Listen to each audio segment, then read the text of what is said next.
Time and work related এই কোয়েশ্চেনটার answer কীভাবে বের করতে পারি তা চলো আমরা ধাপে ধাপে দেখে নিই। কোয়েশ্চেনে বলেছে এ ও বি একত্রে একটি কাজ 30 দিনে এবং বি ও সি একত্রে 40 দিনে করতে পারে। যদি সি একা ওই কাজটি 60 দিনে শেষ করে তবে এ একা কাজটি কত দিনে করবে। তাহলে চলো দেখে নিই। এ ও বি কাজটা করে 30 দিনে, আমরা লিখবো এ প্লাস বি ইমপ্লাই করছে 30 দিনে। এবার বি ও সি করে 40 দিনে, মানে বি প্লাস সি ইমপ্লাই করছে 40 দিনে।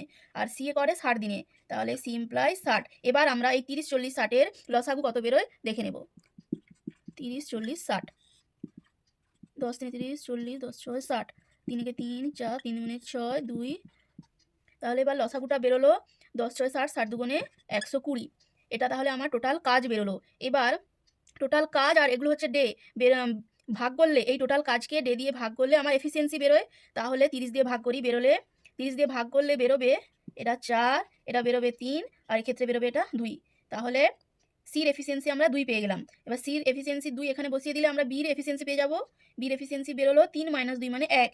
এবার এর এফিসিয়েন্সি পাবো 4 - 1 মানে 3। আমরা তাহলে সবার আলাদা আলাদা এফিসিয়েন্সি পেয়ে গেলাম। এবার আমাকে বের করতে বলেছে এর একা কাজটি কত দিনে করবে। এবার আমরা জানি ডব্লিউ সমান টি ইন্টু ই, তাহলে দিন চেয়েছে আমাকে, তাই টি সমান ডব্লিউ বাই ই।